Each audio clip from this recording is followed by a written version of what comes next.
Bonjour, bienvenue à votre émission En Aparté. En Aparté a le plaisir de recevoir aujourd'hui le professeur Hamidou Dia, conseiller spécial du président de la République Macky Sall. Professeur, bonjour. Bonjour. Voilà, professeur, la communauté mouride a manifesté hier contre les caricatures sur le fondateur du Mouridisme, Cheikh Ahmadou Bamba, dont le port vestimentaire a été assimilé à une robe. Quel commentaire vous en faites? Le commentaire que je fais est très simple. La liberté d'expression a très probablement des limites. Elle finit là où commence la responsabilité. On a le droit de caricaturer les gens de sa religion, mais on n'a pas le droit de caricaturer la religion des autres. Je pense que c'est un manque de compréhension de ce que c'est la tolérance et de ce que c'est l'altérité, c'est-à-dire le respect complet des autres, le respect de la diversité culturelle, et ça c'est plus important que ce qu'ils appellent la liberté d'expression. Professeur, comment comprenez-vous le fait qu'ils aient voulu établir un parallélisme entre l'affaire Wally Seck, c'est-à-dire le port de sac efféminé et le port vestimentaire d'Ahmadou Bamba? Oui, pour eux c'était très plaisant de montrer qu'Ahmadou Bamba porte une robe, un peu comme les prêtres. Mais ils ont totalement tort d'assimiler un homme de savoir, de science, avec un artiste qui peut faire ce qu'il veut. Et je considère que c'est une grave erreur. C'est pourquoi moi je ne suis pas Charlie, parce que je crois qu'on a peut-être le droit de caricaturer sa religion, mais on n'a pas le droit de caricaturer la religion des autres. Voilà. Est-ce que la communauté mouride demande, ou bien certains de la communauté mouride demandent à ce que le magazine Jeune-Afrique soit interdit? Est-ce que vous êtes en phase avec? Très honnêtement, je ne crois pas que ce soit nécessaire de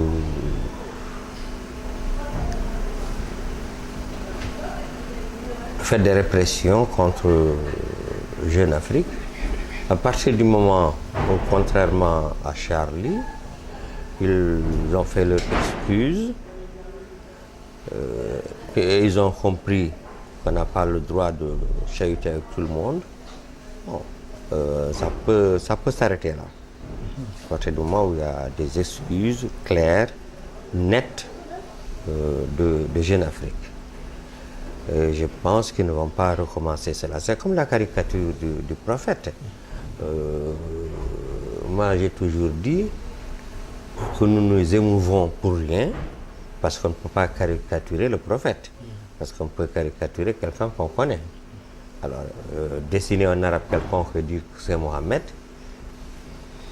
si nous nous émouvons de cela, c'est que nous ne faisons pas preuve de beaucoup d'intelligence. Au-delà de cette caricature, comment expliquez-vous en tant que philosophe, quel regard portez-vous un peu sur cette tendance un peu efféminée des jeunes garçons? Est-ce qu'on est là en face d'une dérégulation de la société? Le problème de notre société, c'est qu'on n'a pas de repères. Parce qu'une société doit avoir des repères, doit avoir une culture et respecter cette culture. Chaque société a sa diversité, a sa spécificité, et que tant qu'on ne s'ancre pas sur cette spécificité et sur cette diversité, on est un peu perdu. Mhm. On est un peu perdu. Mais à qui la faute, cette absence de repère? En fait, cette responsabilité revient à qui? Mais, aux chefs religieux, au pouvoir central? Non, la faute est d'abord aux Sénégalais, aux Africains qui ne connaissent pas leur histoire, qui ne connaissent pas leur passé, qui ne connaissent pas leur richesse culturelle et à qui on a fait comprendre, c'est depuis les Blancs, que nous n'avons rien inventé, que nous ne savons rien, que nous sommes une table rase.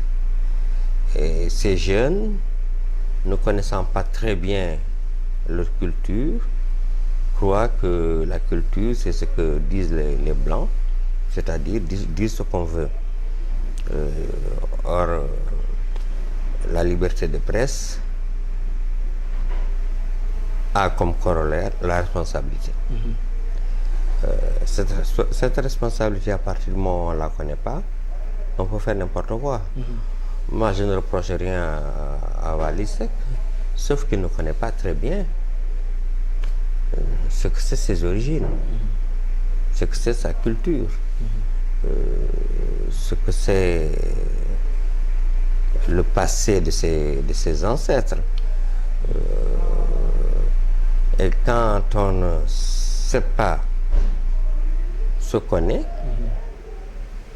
on peut penser qu'on est n'importe quoi. Voilà. Hier, il a présenté ses mea culpa, il a fait son mea culpa par rapport au port du sac efféminé. Est-ce que vous pensez que cela peut apaiser les tensions? Moi, je trouve que c'est bien. À partir du moment où il a fait mea culpa, l'islam n'est pas une religion d'autodafé. Elle n'est pas une religion de bûcher. À partir du moment où quelqu'un fait son mea culpa et comprend surtout pourquoi il fait son mea culpa, on doit pardonner. Voilà. Donc l'autre sujet d'actualité, professeur, c'est le projet de révision constitutionnelle qui fait l'objet de controverses. Certains membres des assises pensent que jugent insuffisant ces projets de réforme au regard, n'est-ce pas, donc des conclusions des assises nationales.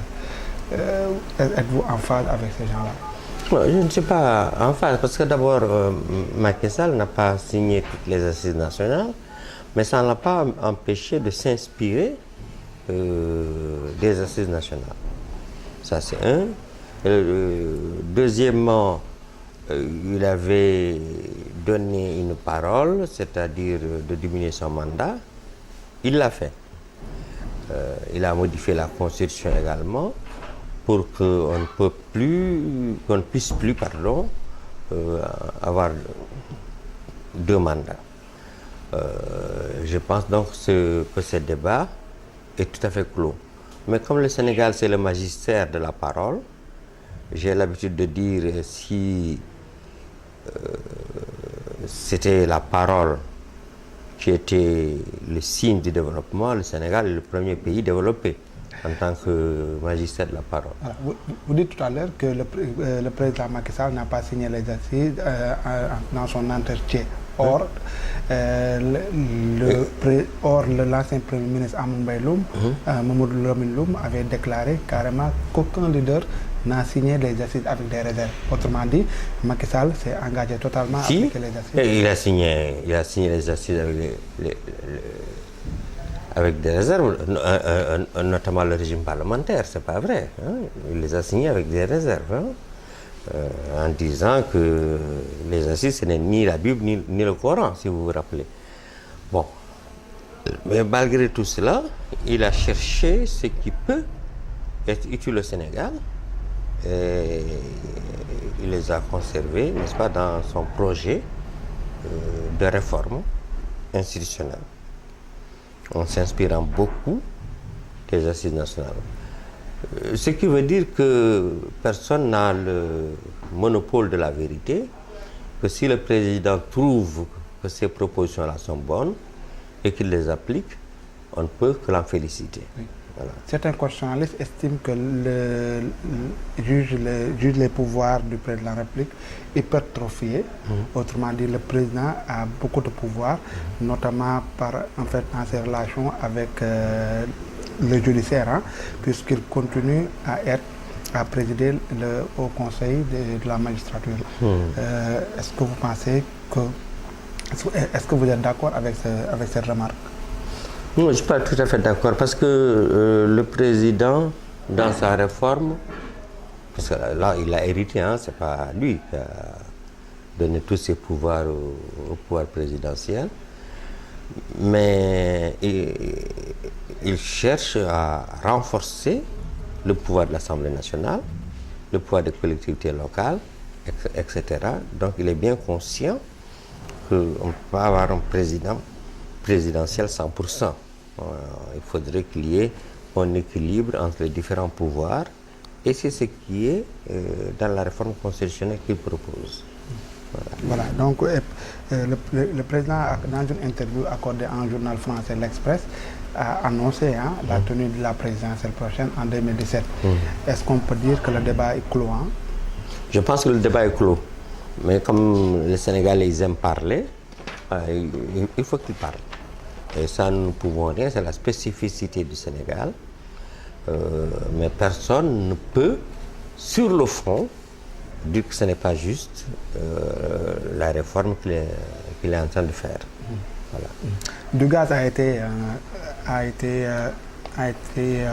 découvert au large des côtes sénégalaises après le pétrole.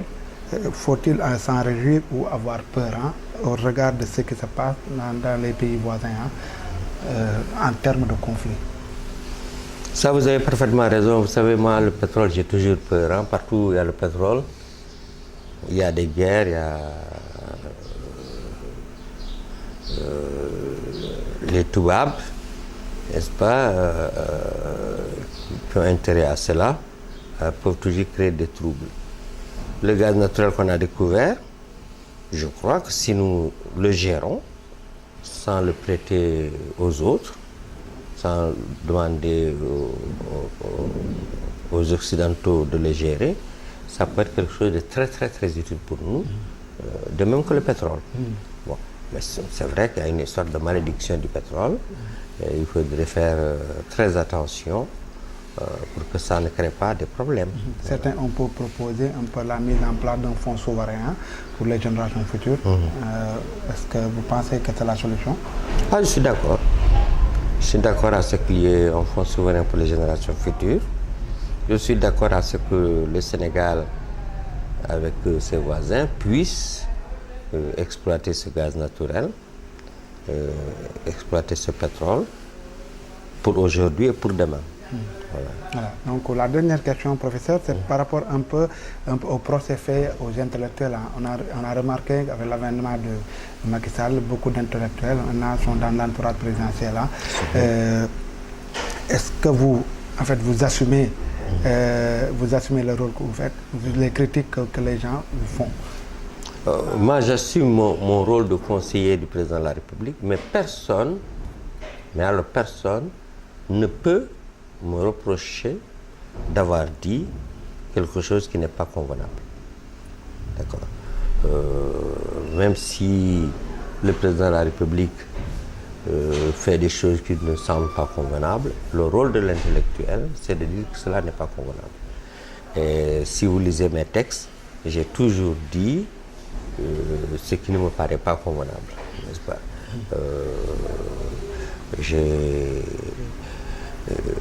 Maintenant, d'autre part, un intellectuel, ça ne signifie pas forcément quelqu'un qui est dans l'opposition.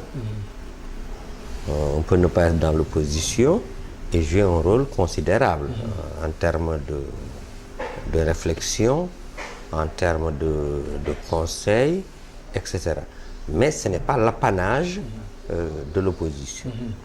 Mais dans la pratique, est-ce que vous avez les coups de franche pour vraiment effectivement dire la vérité au président? Parce que je le dis d'autant plus, parce qu'on a vu le cas de votre ancien collègue Malick Ndiaye qui, après son ouvrage sur contrôle très sévère contre le président, a été limogé. Oui, moi personnellement, je peux dire que je n'ai jamais menti au président, que j'ai toujours dit ce que je pensais. Et je pense que le conseil du président, ce n'est pas d'être à la une, mais c'est conseiller le président quand il pense qu'il se trompe. Alors, ce que font mes amis Malik Ndiaye et autres, je ne trouve pas ça très convenable. Quand vous avez quelque chose à reprocher au président, ou quand vous pensez qu'il se trompe sur quelque chose, il faut d'abord le lui dire. D'accord. Et si, malgré ce que vous lui dites, il ne respecte pas cela, vous pouvez partir. Ça, c'est votre droit, parce qu'un intellectuel n'est pas un griot, n'est pas un... comment dire, Un laudateur. n'est pas un laudateur. Son rôle d'abord c'est de rester dans la discrétion, mais de pouvoir dire au président de la République tout ce qu'il pense être bon. Moi c'est mon rôle, c'est ce que je fais. J'ai dit au président tout ce qui me semble convenable et j'ai la chance, heureusement, du fait qu'il m'écoute. Parce qu'il est jeune, je suis plus vieux que lui, il sait également que tout ce que je lui propose, c'est pour le bien de la République. Voilà, mais beaucoup de ces conseils reprochent le fait qu'il soit inaccessible. C'est le cas d'ailleurs, le professeur Amsatou Sidibé en avait fait la critique. Est-ce que c'est votre cas? Est-ce que vous vivez cela? Je ne sais pas si Amsatou Sidibé demande à rencontrer le président, mais moi, chaque fois que je demande à le rencontrer, il me rencontre. Et chaque fois que je lui fais des remarques, il en tient compte. Je suis très heureux depuis que je suis avec lui. Chaque fois que je fais une critique ou une suggestion qui me paraît bonne, le président ne m'a jamais désavoué. Bon, sauf que je ne suis pas bavard, hein, je ne me réponds pas dans la presse. Que tous les conseillers, tous les ministres conseillers peuvent écrire au président de la République, peuvent demander à rencontrer le président de la République. Mais si vous n'écrivez pas au président de la République, que vous ne demandez pas de le rencontrer, après que vous vous répandez en disant ceci et cela, cela ne me paraît pas très juste, ni très correct. Ça c'est un. Et deuxièmement, quand on sert la République, son ambition personnelle, c'est légitime, ne doit pas prendre le pas sur l'ambition collective. Voilà.